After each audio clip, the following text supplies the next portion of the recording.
Guys, and nandito tayo kasama natin yung leader po natin from Norway na habang nagbabakasyon ngayon sa Pilipinas, may cheque po siya na 6 figures. Pakita natin natin. Ayan o. Magkano siya, te? 111,000. 111,000. Ayan. Meet Ate Jo. Kamusta Ate Jo? Okay lang po, mentor siya. I'm happy na dinala mo ako dito sa community sa I Am Worldwide. Kasi mayroon na akong panggastos, panggala pag nasa bakasyon sa Philippines. Oh, yeah, di ba?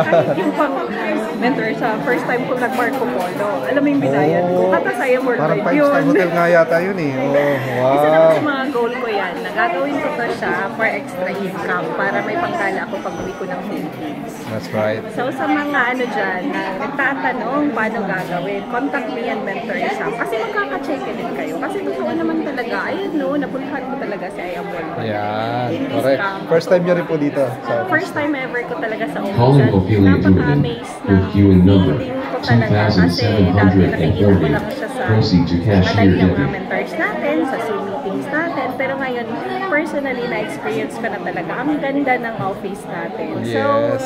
why not? Hindi natin gagawin mentorship. That's right. Ito naman matagal ko siyang iniipon pag nasa abroad ako. Kasi alam niyo, pag abroad tayo, mayroon tayong sweldo, pero enough lang talaga sa mga expenses Calling natin. Lydia sa Kim labas. Employ Magazine Yan yung pang extra with rate queuing natin number papunta dito sa Pilipinas. Iniipon namin matagal din 2,741. yung mentorship. Proceed to So, cashier debit. At least may savings ka ngayon sa I Am. dito na hindi siya nagagalaw. So, I'm That's very right. happy na nagbakasyon na meron pa check kasi I Am Worldwide. Thank you so Right. much. Alright. Calling Marilyn Thank you. Romano Thank you, de Ate Jo. Leon with queuing Bye. number Congrats. 36,200.